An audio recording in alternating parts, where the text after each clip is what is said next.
मंडळी, नशीबवान या मालिकेचा आजचा म्हणजे 8 ऑक्टोबरचा रिव्ह्यू तुम्ही बघत आहात. प्रेक्षकांनो, ही मालिका ना मला प्रचंड आवडली आहे, त्यामुळे मी या मालिकेचा रिव्ह्यू तुम्हाला रोज देणार आहे. आता अतिशय छान मालिका आहे.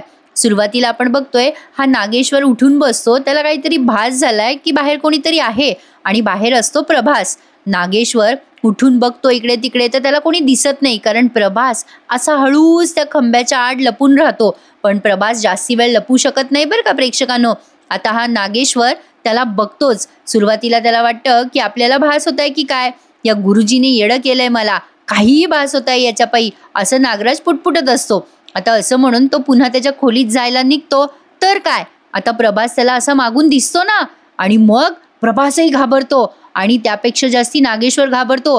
व्हीलचेअरवर बसणारा माणूस अचानक कस काय उठून उभं राहिला, हे नागेश्वरला भलतंच आश्चर्य वाटतंय.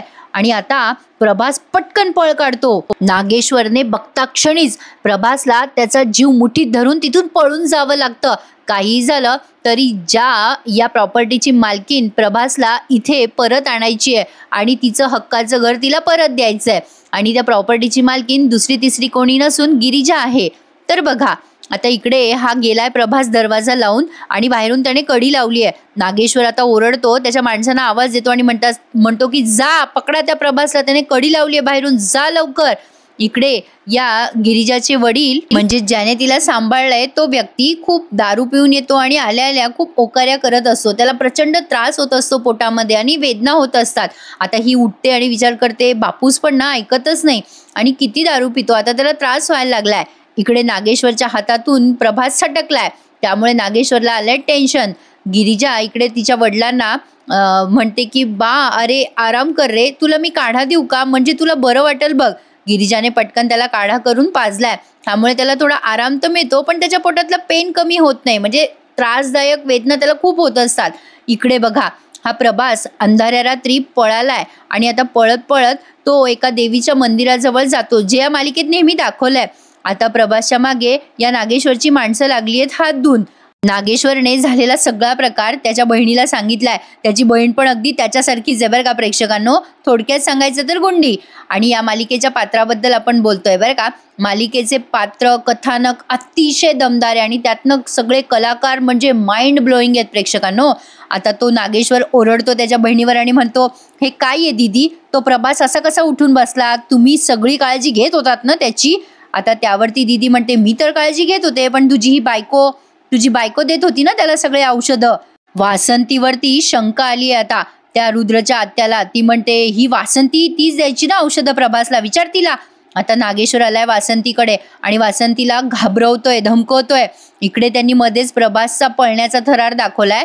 नागेश्वरची माणसं प्रभासच्या मागे लागली आणि प्रभास जीव मुठीत धरून जोरात पळतोय. आणि बघा, इकडे नागेश्वर त्याच्या बायकोला धमकवत म्हणतो, हे सगळं तुम्ही केलंय का, खरं खरं सांगा. हा नागेश्वर एकच संधी देत असतो खरं बोलायची, नाही आहे ना तुमचा हात. आता वासंती फक्त डोळ्याने नाही म्हणते. आता नागेश्वर तिथून ओरडतो त्या बायकोवर आणि आतमध्ये जातो आणि आत म्हणजे त्या प्रभासच्या खोलीमध्ये. त्याच्या मागे मागे त्याची बहीण पण जाते. नागेश्वर सगळं खोली तपासत असतो. नागेश्वरला ती विचारते, त्याची बहीण, काय शोधताय तुम्ही दादासाहेब. त्यावरती नागेश्वर म्हणतो, काय शोधताय, काय शोधताय, तुमचा नवरा पळालाय, त्याच्यावर नजर नको ठेवायला. अरे त्याने काय कांड केले ते बघावं लागेल ना खोलीमध्ये, काही कळेल. दीदी, तुम्हाला एक जबाबदारी दिली होती मी, तीही तुम्हाला सांभाळता नाही आली ना. ओ दीदी, खरं खरं सांगा, तो जर सापडला नाही ना तर संपून जाईल सगळं. असं म्हणून तो आता तिथल्या डस्टबिनला लाथ मारतो आणि त्या डस्टबिनच्या बाहेर गोळ्या पडतात. आणि हे दोघेही एकदम आश्चर्यचकित होतात की या गोळ्या डस्टबिनमध्ये. आणि आता ती मुद्दाम सगळं त्या नागेश्वरच्या बायकोवर लोटते ती दीदी आणि म्हणते, ही तर प्रभासची औषध आहे. नागेश्वर म्हणतो, घ्या बघा. मग आता ती दीदी म्हणते, अरे दादासाहेब, म्हणजे त्याने औषधं घेतली नाही का, त्याला औषधं दिलीच नाही.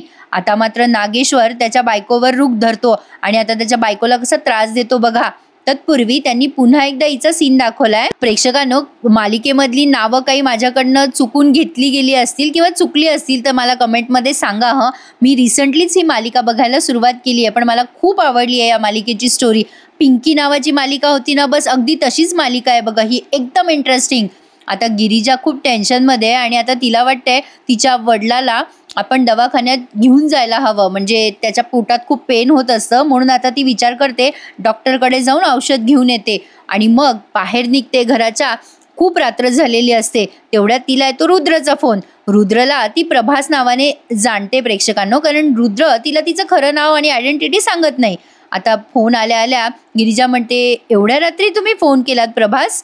प्रभास म्हणतो, हो अहो तुमच्या नोकरीसाठी विचारलं होतं एका NGO मध्ये. त्यावरती ही म्हणते गिरिजा ठीक आहे. त्यावरती तो रुद्र म्हणतो, हे काय तुम्ही फक्त ठीक आहे म्हणतायत? काय झालं? तुमचा आवाज ठीक येत नाहीये, काही प्रॉब्लेम आहे का?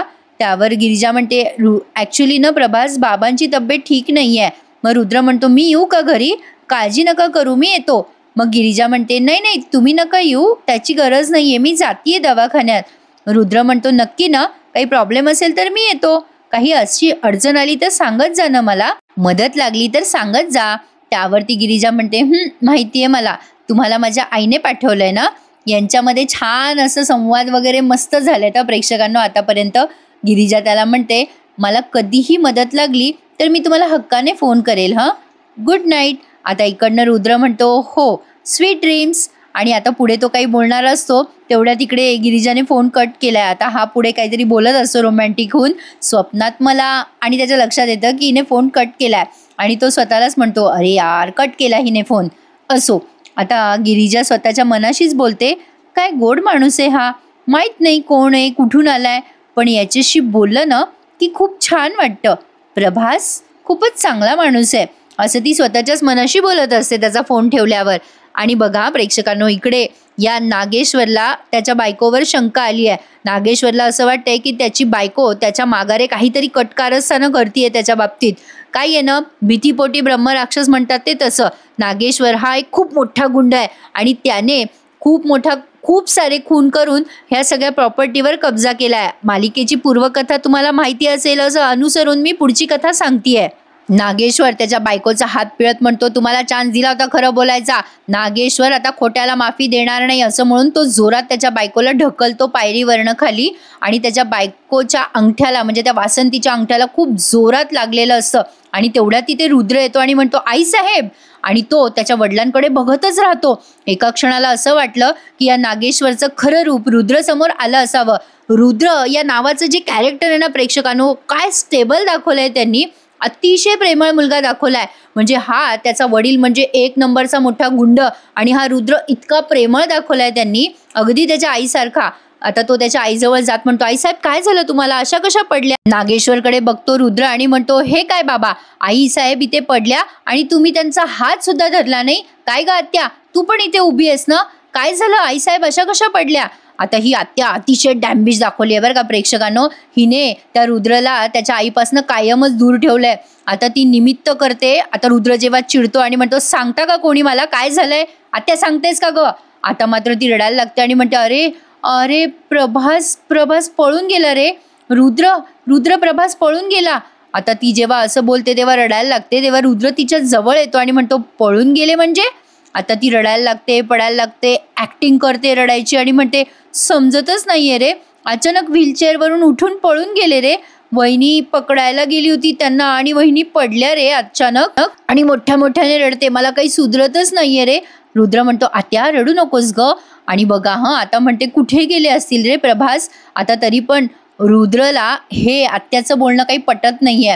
रुद्र आता पुन्हा त्याच्या आईजवळ येत म्हणतो, प्रभास पळालेले असताना आई साहेब पळाल्या त्यांच्या मागे, पण तुम्ही त्यांना अजूनही उचललं का नाही बाबा, मला उत्तर द्या. आता वासंती तर काहीच बोलत नाही बिचारी, कारण ती तिच्या नवऱ्याच्या दहशतीखाली आहे प्रेक्षकांनो. आणि ती काही बोलली तर त्याचे गंभीर परिणाम होतील हे तिला माहिती आहे. त्यामुळे ती तिच्या नवऱ्याचं सत्य कधी उघडकीला आणत नाही. पण काय म्हणतात ना, भगवान के घर देर आहे अंधेर नाही, तसं काहीतरी मालिकेची कथा आपल्याला पुढे दिसणारच आहे.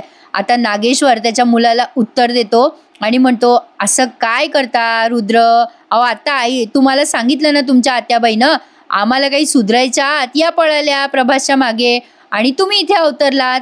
जा त्यांच्या खोलीत घेऊन जा, त्यांना लागलंय त्यांच्या पायाला, बघा केवढ्याला जायचं ते आपल्याला. आता रुद्र लगेच त्याच्या आईला सावरतो बरं का. आता त्या वासंतीला चालता येत नसतं त्याच्या आईला. शेवटी रुद्र काळजीने पटकन त्याच्या आईला असं उचलून घेतो. अतिशय सुंदर प्रसंग दाखवलाय त्यांनी हा. आता जेव्हा रुद्र असा उचलतो त्याच्या आईला, तेव्हा त्या आत्याला काही सहन होत नाही बरं का हे सगळं. ती आत्या बघतच राहते प्रेक्षकांनो रुद्रकडे, आणि या आत्याने खूप प्रयत्न केलेत रुद्रला आणि त्याच्या आईला एकमेकांपासून लांब ठेवण्याचे. त्याचं मोटिव्ह त्यांनी क्लिअर नाही केलं, पण कमाल आहे ना प्रेक्षकांनो, असंही असू शकतं. ही मालिका कमाल वाटते मला, आणि ही मालिका पुढे धमाका करणार, लिहून घ्या माझ्याकडनं. आणि या मालिकेचे रिव्ह्यू तुम्हाला माझ्या आवाजात ऐकायला आवडतील अशी अपेक्षा करते, आणि तुम्ही या रिव्ह्यूला लाईक कराल अशीही अपेक्षा करते. रुद्र जेव्हा त्याच्या आईला असं उचलून घेऊन जात असतो तेव्हा त्याच्या आईला तो प्रसंग आठवतो. म्हणजे तो रुद्र लहान असताना एका क्षणाला तो रुद्र त्यांच्या जवळ येतो आणि म्हणतो, आई साहेब. लाडाने त्याची आई म्हणजे ही आई साहेब त्याला जवळ घेते आणि म्हणते, फिरवू का तुला गोल गोल बेटा. रुद्र हो म्हणतो. तेव्हा ही आत्या येते आणि म्हणते, रुद्र असं जायचं नाही या बाईजवळ, तुला सांगितलेलं आहे ना बेटा. अरे या बाईने तुला मारायचा प्रयत्न केला ना, माहितीये ना बेटा तुला.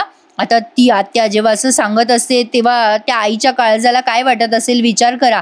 ती आत्या म्हणते, रुद्र पाण्यात टाकलं होतं या बाईने तुला, तुझ्या आत्याने तुला वाचवलं ना बेटा, तू वाचलास तुझ्या आत्यामुळे. अरे तुला काही झालं तर चल बरं बेटा, आता या बाईकडे नाही ना येणार. आता ती आई अशी रुद्रला हात लावणार, तेवढ्यात ही आत्या तिचा हात झटकते जोरात आणि त्या रुद्रला म्हणते, चल माझ्या खोलीत खेळूयात. हा प्रसंग आता वासंतीला आठवलाय. जेव्हा रुद्रने तिला असं उचलून तिच्या खोलीत नेलंय तेव्हा आईची माया तोडणं इतक्या सहजासहजी शक्य नाहीये. आता रुद्र वासंतीला घेऊन जातो तेव्हा इकडे नागेश्वर म्हणतो, बरं झालं दीदी तुम्ही सगळं सांभाळून घेतलं, आता रुद्रला काही कळलं असतं तर अवघड झालं असतं. त्यावर उर्वशी म्हणते, अरे मी बहीण कोणाची आहे दादासाहेब. त्यावर दादासाहेब म्हणतो, म्हणजे हा नागेश्वर म्हणतो, विषय का, पण काही झालं दीदी तरी तो प्रभास सापडला पाहिजे, कुठल्याही परिस्थितीत आपल्याला तो सापडला पाहिजे. इकडे बघा वासंतीला आता रुद्रने खोलीत आणलंय तिच्या आणि खूप काळजी घेतोय. आईसाहेब तुम्हाला लागलं नाही ना, त्रास होतोय का काही. आता त्याने असं व्यवस्थित तिला तिथे बसवलंय, थोडासा तिचा पाय दाबून देतोय. तेव्हा वासंती खूप भावूक झालेली दाखवली आहे. आता वासंती म्हणते, बेटा तू माझी प्रेमाने विचारपूस करतोय ह्यातच माझं सगळं आलं रे, हे दुखणं त्यापुढे काहीच नाही. आता रुद्र म्हणतो, मी पाय शेकायला पाणी आणतो हा आईसाहेब. रुद्र त्याच्या आईची काळजी घेत म्हणतो, आईसाहेब तुम्हाला काही लागलं तर सांगा, आता उगाच पायऱ्या वगैरे चढू नका असं म्हणून तो आता गेलाय बरं का पाण्याची पिशवी आणायला, गरम पाण्याची. पण या वासंतीला फारच भारी वाटलंय हे सगळं बघून, कारण ही वासंती तिचा मुलगा समोर असून सुद्धा त्या मुलाच्या प्रेमासाठी आसुसलेली होती आतापर्यंत, आणि ते प्रेम आता तिला मिळणार आहे असं तिला दिसतंय. तो रुद्र गेल्यावरती आता देवी आईची हात जोडून प्रार्थना करते आणि म्हणते, देवी आई पावलीस ग बाई तू मला, आता फक्त माझ्या रुद्रच्या मनातली अडी लवकर दूर होऊ दे. तो आता मला आई साहेब वरनं आई कधी हाक मारतो ह्याची मी वाट बघते ग आई. काय झालंय प्रेक्षकांनो, ह्या बाईला तिच्या या गुंड नवऱ्यापासून मूल नको होतं, पण तेच झालंय तिला. पण या आत्याने मुद्दाम ते बिंबवलं रुद्रच्या मनावर चुकीच्या पद्धतीने, की तू नको होतास तुझ्या आईला आणि तू झालायस वगैरे वगैरे, म्हणून या आई आणि मुलामध्ये तफावत निर्माण केलेली आहे. असो, इकडे आता प्रभास आलाय त्या देवीच्या मंदिराजवळ. इथेच भूतकाळात त्याने ती मुलगी त्या एका दारुड्या माणसाला दिलेली असते आणि तिचा सांभाळ करायला सांगितलेला असतो. आता हा भूतकाळ त्याला आठवतो मंदिराजवळ आल्यावर, आणि तो देवी आईजवळ प्रार्थना करायसाठी म्हणून मंदिरात शिरतो. त्याच्या मागे नागेश्वरची गुंड लागलेलीच असतात. आता तो जीव वाचवण्यासाठी देवी आईच्या मंदिरात जातो. देवी आई त्याचं रक्षण करणारच होती ना, साहजिक आहे. आता ते गुंड विचार करतात, हा इथे नाहीये वाटतं, आता दुसरीकडे जाऊया. आता काय झालं प्रेक्षकांनो, चालता चालता या प्रभासला त्या गुंडांनी कुऱ्हाड मारली आहे, त्यामुळे तो जखमी झालाय. त्याच्या हाताला खूप जखम झालेली असते आणि रक्त वाहत असतं.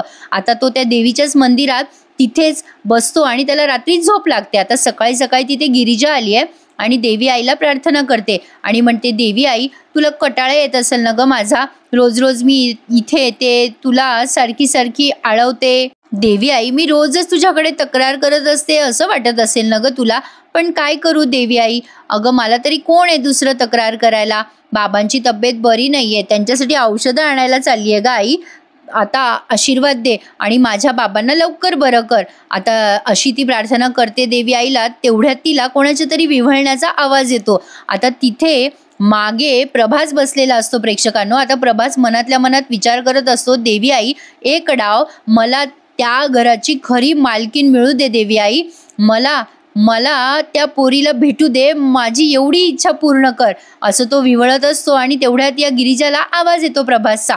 काय वाटतं प्रेक्षकांनो, गिरिजा आता प्रभासला तिच्या घरी घेऊन जाईल का? कोण आहे कोण आहे म्हणून ती आता प्रभासच्या आवाजाच्या दिशेने येते. आणि इथेच त्यांनी एपिसोड संपवलाय. आता येणाऱ्या भागांमध्ये आपण असं बघतोय की ही गिरिजा तिच्या खऱ्या घरी आली आहे आणि तिथे तिला हा रुद्र भेटतो. आणि आता रुद्र म्हणतो, या ना या, हे माझंच घर आहे. आता आल्यावर तिला चक्कर वगैरे येते. हा प्रोमो तुम्ही पाहिला असेल. आणि एकीकडे इथे देवीचं गोंधळ सुरू आहे, भारी दाखवलाय प्रोमो. रुद्र अचानक बोलून जातो की अरे तुम्ही इथे. मग ही गिरिजा म्हणते, तुम्ही इथे काय करताय? रुद्र म्हणतो, अहो मी माझ्याच घरी आहे, पण तुम्ही माझ्या घरी आलात. आता ही गिरिजा म्हणते, काय हे तुमचं घर आहे प्रभास? आणि आता इथे ना प्रेक्षकांनो प्रभासला टेन्शन आलंय, कारण प्रभास खोटं बोललाय ना गिरिजाशी की तो प्रभास आहे, म्हणजे ऍक्च्युली तो रुद्र आहे. माझ्याकडनं काही गल्लत झाली असेल, रिव्ह्यू सांगताना चुकी झाली असेल तर मला कमेंट करून नक्की कळवा. चला तर मंडळी, आता चॅनलला सबस्क्राईब करायला अजिबात विसरू नका. नशीबवान या मालिकेचा डेली रिव्ह्यू ऐका. मी अनघा, माझी आवडती सिरियल या तुमच्या लाडक्या चॅनलवर. उद्या भेटूयात पुन्हा एकदा. तोपर्यंत टेक केअर मंडळी. धन्यवाद.